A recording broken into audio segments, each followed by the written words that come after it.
Good morning everyone. 30 नवंबर सुबह के महत्वपूर्ण करंट अफेयर्स में से पहला करंट अफेयर है, हाल ही में किस देश की संसद ने इच्छा मृत्यु को वैध करार दिया है?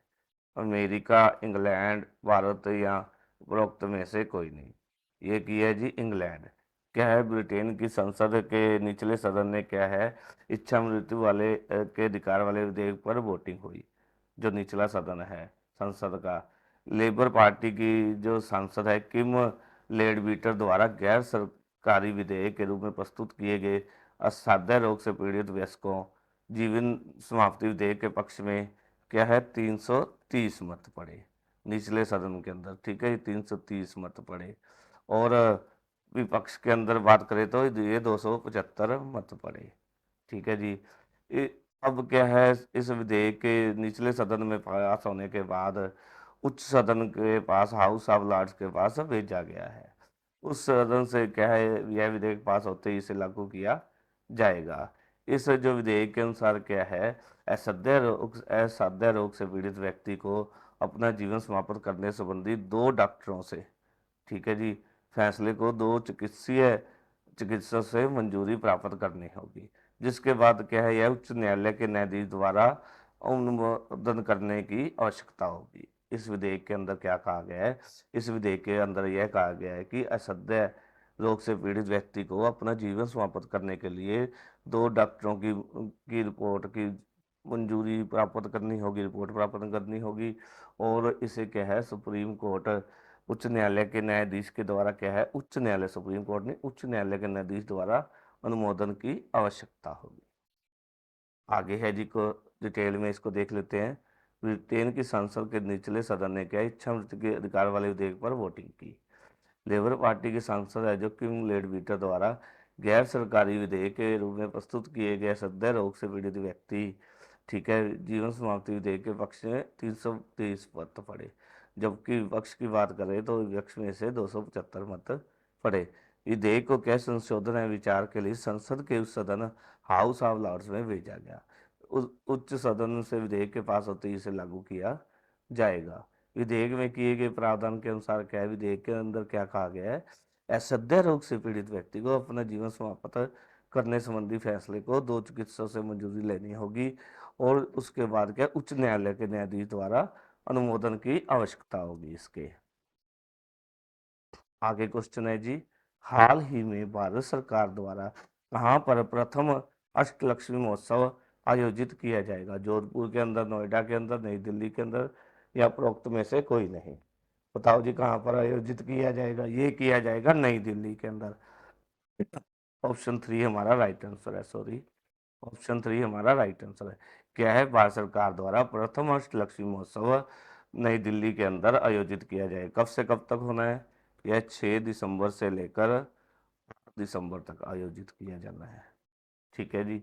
इसकी घोषणा किसके द्वारा की गई? इसकी घोषणा की गई है केंद्रीय पूर्वोत्तर क्षेत्रीय विकास मंत्री है जो ज्योतिरादित्य सिंधिया द्वारा की गई। ठीक है जी। इस पूर्वोत्तर के अंदर क्या है, 8 राज्यों पर यह केंद्रीय, पूर्वोत्तर राज्यों पर यह केंद्रित होगा।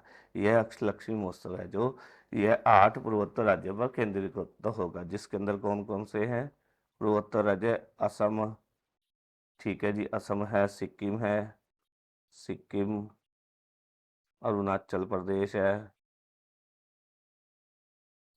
है, ठीक है जी, मणिपुर है, मणिपुर, मिजोरम, नागालैंड, ठीक है जी, और यह है क्या है, त्रिपुरा पर, ठीक है। इन 8 राज्यों के ऊपर यह है केंद्रित होगा। ठीक है जी। इन्हीं राज्यों के द्वारा क्या है, इस जो है सम्मेलन महोत्सव के अंदर सहयोग और भागीदारी की जाएगी। इसके अंदर क्या है, शुभंकर कौन है? इसके अंदर एक शुभंकर है, ठीक है। आगामी अष्टलक्ष्मी महोत्सव के शुभंकर क्या है, पूर्वी है। पूर्वी एक लड़की है, शुभंकर क्या है, पूर्वी है, पूर्वी एक लड़की है। ठीक है जी। जो पूर्वोत्तर के 8 राज्यों का प्रतिनिधित्व करते हुए उसकी पछाड़ में प्रत्येक राज्य के तत्व शामिल होंगे। डिटेल में देख लेते हैं। क्या है, भारत सरकार द्वारा 6 दिसंबर से लेकर 8 दिसंबर 24 तक नई दिल्ली में अष्टलक्ष्मी महोत्सव का आयोजन किया जाएगा। ठीक है जी, इसकी घोषणा किसके द्वारा की गई? इसकी घोषणा की गई है केंद्रीय पूर्वोत्तर विकास मंत्री ज्योतिरादित्य द्वारा सिंधिया द्वारा। ठीक है जी, नई दिल्ली के अंदर की। महोत्सव में भारत के 8 पूर्वोत्तर राज्यों पर केंद्रित होगा। यह अष्टलक्ष्मी महोत्सव है, भारत के 8 पूर्वोत्तर राज्यों पर केंद्रित होगा। इसमें कौन-कौन से? असम, सिक्किम, अरुणाचल प्रदेश, मणिपुर, मिजोरम और नागालैंड, ठीक है, जो त्रिपुरा है। ठीक है जी, अष्टलक्ष्मी महोत्सव के उद्घाटन में इनके द्वारा से किया जाएगा और भागीदारी की जाएगी। केंद्रीय मंत्री जो ज्योतिरादित्य सिंधिया ने कहा आगामी अष्टलक्ष्मी महोत्सव के लिए शुभंकर पूर्वी का भी घोषण किया। शुभंकर क्या है? एक लड़की। पूर्वी क्या है? कल शुभंकर। पूर्वी शुभंकर एक लड़की है जो पूर्वोत्तर के 8 राज्यों का प्रतिनिधित्व करती है और उसकी पोशाक में प्रत्येक राज्य का तत्व शामिल होगा। आगे क्वेश्चन है जी, हाल ही में film personality of the year कौन बने हैं? विक्रांत मैसी, क्लेमेंट फेवो, नवजोत बांदी वाडेकर या वेस्टा माटुलिटे? बताओ जी कौन बने हैं? ये बने हैं जी विक्रांत मैसी। ऑप्शन 1 हमारा राइट आंसर है। क्या है international film festival of India यानी भारतीय अंतर्राष्ट्रीय फिल्म महोत्सव की स्थापना की बात करें? ठीक है जी, यह किसके द्वारा कहाँ पर दिया गया है? यह दिया गया है international film festival of India यानी भारतीय अंतर्राष्ट्रीय फिल्म महोत्सव के दौरान दिया गया है। अगर इसकी स्थापना की बात करें, भारतीय अंतर्राष्ट्रीय फिल्म यह हुई थी 1952 के अंदर। ठीक है जी, international film festival of India का आयोजन हर साल भारत सरकार का क्या कौन करता है? भारत सरकार का सूचना एवं प्रसारण मंत्रालय और गोवा सरकार की संस्था एंटरटेनमेंट सोसाइटी ऑफ गोवा के सहयोग से किया जाता है। ठीक है जी, क्या है? अभिनेता विक्रांत मैसी है जो उनको Indian film personality of the year पुरस्कार दिया गया है। गोवा के डॉक्टर श्यामा प्रसाद कहाँ पर दिया गया है? यह जो फिल्म पर्सनैलिटी जो है गोवा के डॉक्टर श्यामा प्रसाद मुखर्जी स्टेडियम में 55वें अंतर्राष्ट्रीय महोत्सव के समापन पर इन्हें दिया गया। यह महोत्सव क्या है? एशिया के फिल्म महोत्सवों में से एक है और यह महोत्सव 9 दिनों तक चला। समापन पर क्या है? इसके समापन पर काफ़ी सारे पुरस्कार वितरित किए गए हैं। डिटेल में देख लेते हैं।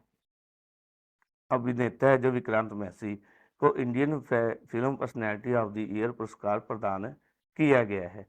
गोवा के डॉक्टर श्यामा प्रसाद मुखर्जी स्टेडियम में 55वें अंतर्राष्ट्रीय फिल्म महोत्सव का 28 नवंबर को समापन हुआ।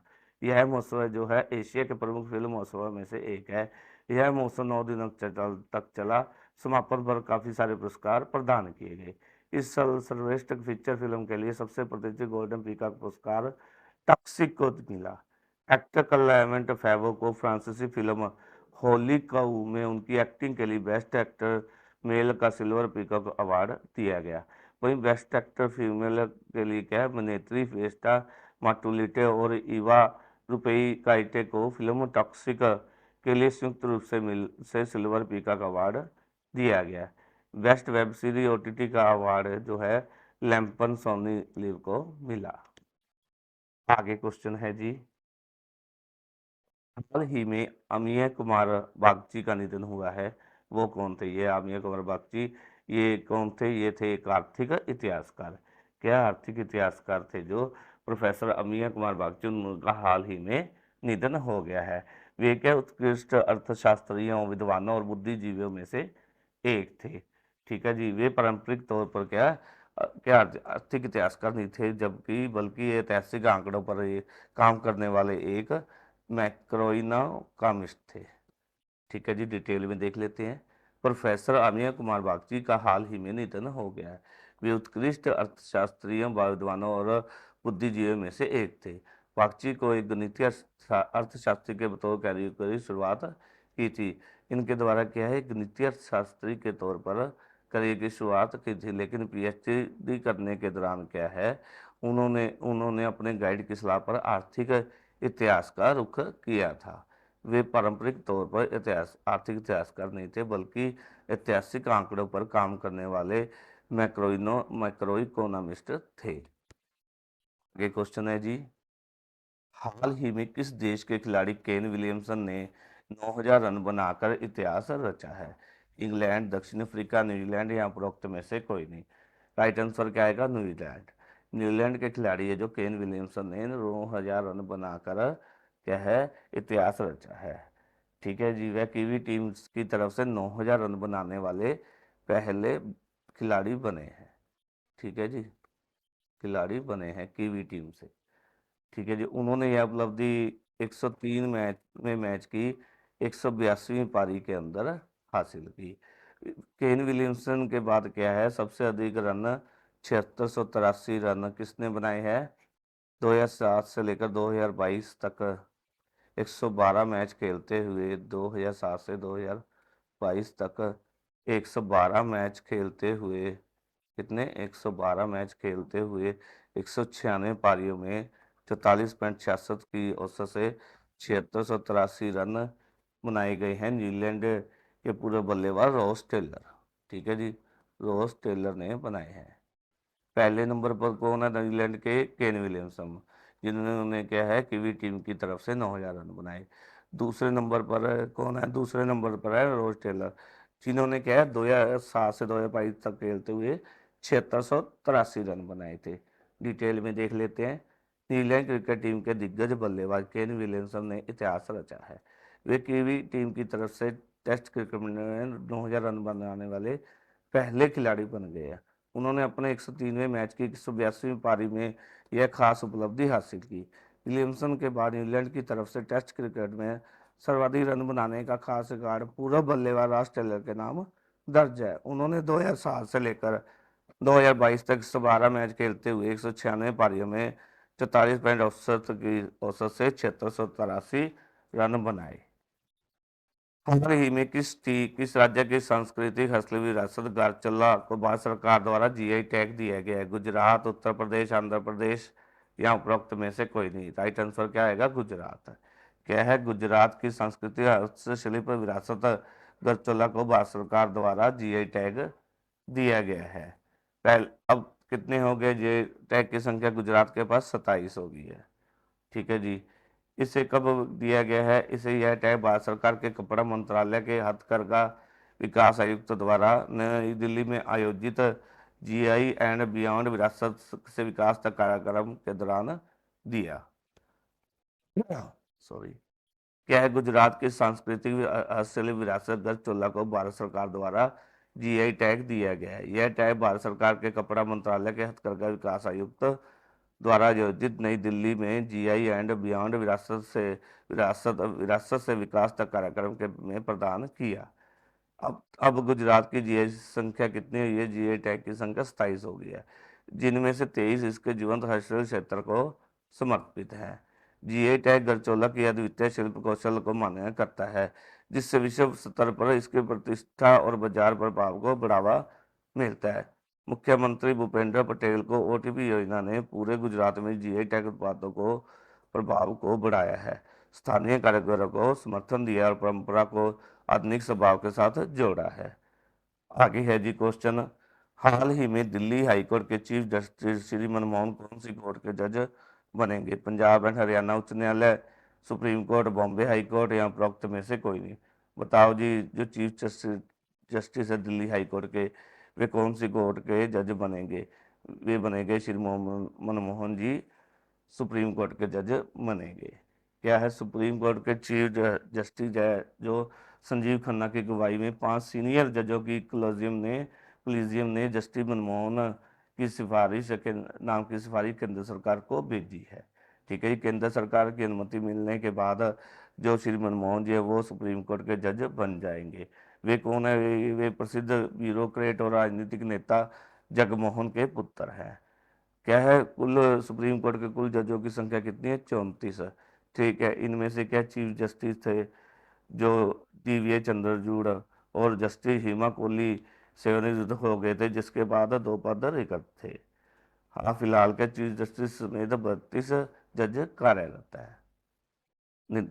डिटेल में देख लेते हैं। क्या है? सुप्रीम कोर्ट के चीफ जस्टिस संजीव खन्ना की अगुवाई में 5 सीनियर जजों की कोलिजियम ने जस्टिस मनमोहन के नाम की सिफारिश केंद्र सरकार को भेजी है। वे केंद्र सरकार की अनुमति के बाद सुप्रीम कोर्ट के जज बन जाएंगे।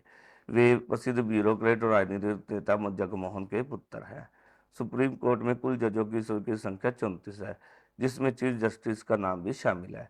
फिलहाल चीफ जस्टिस समेत 32 जज कार्यरत है। हाल ही में जस्टिस हिमा कोहली और chief justice DY Chandrachud retire हुए हैं, जिसके बाद 2 पद खाली हो गए हैं। आगे क्वेश्चन है जी, हाल ही में गृह मंत्री अमित शाह द्वारा कहां पर डीजीपी आईजी के 59वें अखिल भारतीय सम्मेलन का उद्घाटन किया है? कोलकाता, भुवनेश्वर, नई दिल्ली या उपरोक्त में से कोई नहीं। बताओ जी, गृह मंत्री अमित शाह द्वारा डीजीपी आईजी के 59वें अखिल भारतीय सम्मेलन का उद्घाटन कहां पर किया? ये किया है भुवनेश्वर के अंदर। आगे है जी क्वेश्चन, हाल ही में किस भारतीय क्रिकेटर ने संन्यास की घोषणा की है? सिद्धार्थ कौल, जसप्रीत बुमराह, दीपक चार, उपरोक्त में से कोई नहीं। राइट आंसर ऑप्शन 1 है सिद्धार्थ कौल। सिद्धार्थ कौल द्वारा क्या हाल ही में एक भारतीय क्रिकेट से संन्यास की घोषणा की गई है। सिद्धार्थ कौल क्या 2008 के अंदर अंडर 19 विश्व कप विजेता टीम के हिस्सा थे। इन्होंने क्या है 2018-19 के अंदर क्या है 6 अंतर्राष्ट्रीय मैच खेले और 4 विकेट हासिल किए।